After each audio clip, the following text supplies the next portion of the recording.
Les chéris, on va parler de la déflagration d'hier. Oui. Marine Le Pen. Hier soir, les réquisitions du parquet sont tombées dans le procès des assistants parlementaires du Rassemblement national au Parlement européen. 300 000 € d'amende, 5 ans de prison, dont 2 ans de prison ferme aménageable et surtout une peine d'inéligibilité de 5 ans pour Marine Le Pen, assortie d'une demande d'exécution provisoire. Et ça, c'est ça qui est important. C'est ça qui est important. On va vous expliquer ça sur Europe 1 dans un instant. Exécutions provisoires qui ont été requises à l'encontre de Marine Le Pen.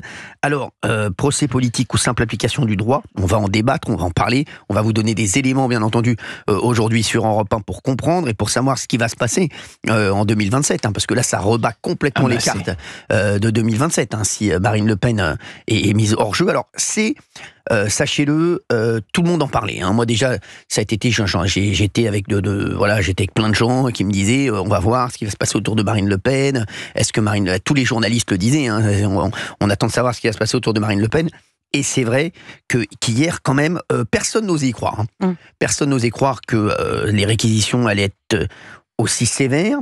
Et hier, quand c'est tombé, même ceux qui l'avaient imaginé ont pris quand même un coup sur la tête médiatique, ce qu'ils se sont dit quand même, c'est vrai, et politique, ce qu'ils se sont dit.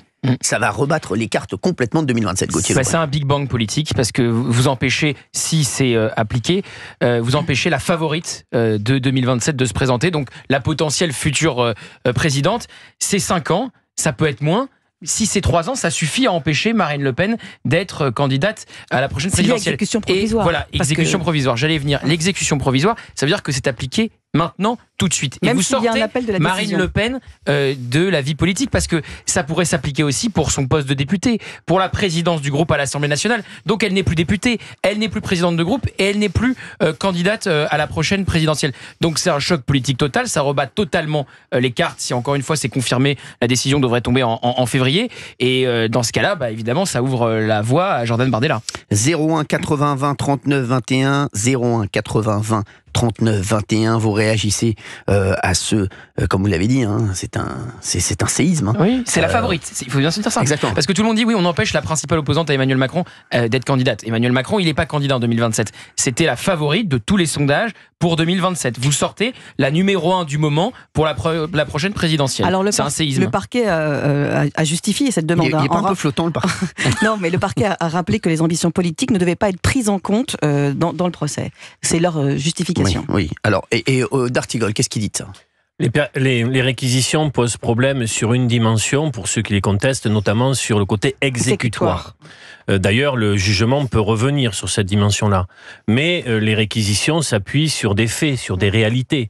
C'est-à-dire sur un détournement de 4 millions d'euros, sur une période très longue, c'est totalement inédit, c'est 3 mandatures, et sur des profils, les chefs de cabinet de Marine Le Pen, de Jean-Marie Le Pen, etc.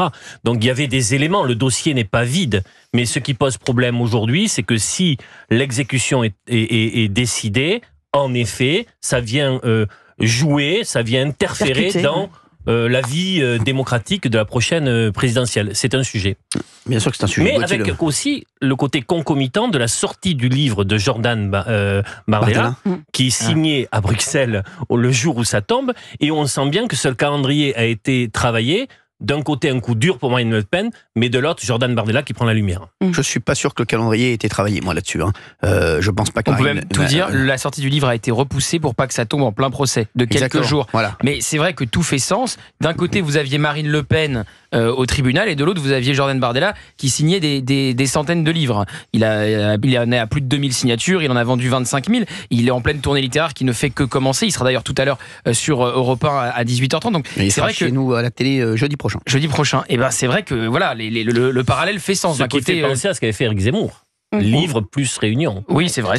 C'est copié un peu sur la tournée littéraire d'Éric Zemmour. Mais ça fait tellement sens, c'est tellement un choc que même Gérald Darmanin, qui n'est pas du camp de Marine Le Pen, c'est pour ça que a apporté son soutien à Marine Le Pen. C'est pour ça que j'aime Gérald Darmanin aussi, parce que voilà, j'ai aimé son tweet. J'ai aimé le tweet de Gérald Darmanin.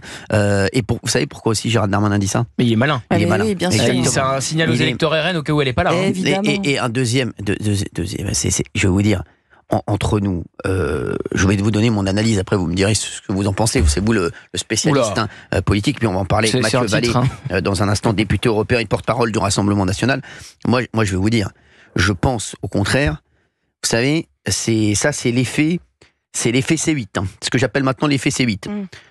On fait tous les jours des records d'audience sur C8. Je pense que les gens, au contraire, ça va leur donner encore plus envie. Ah oui. Ah mais je vous le dis, ça va être...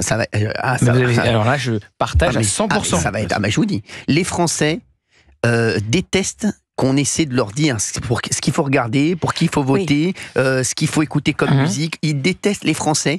Ils veulent vraiment qu'on les laisse penser par eux-mêmes. Et tous les donneurs ne le sont à chaque fois. Et quand on essaie de les empêcher de voter pour quelqu'un, de regarder quelque chose, d'écouter quelque chose, c'est là qu'ils vont le plus écouter et qu'ils vont le plus voter pour eux. Il y a un parallèle à faire, complètement. Il y a complètement un parallèle à faire. C'est-à-dire que maintenant, on se substitue au choix du public, on coupe la première chaîne de la TNT, on enlève la favorite de la prochaine présidentielle.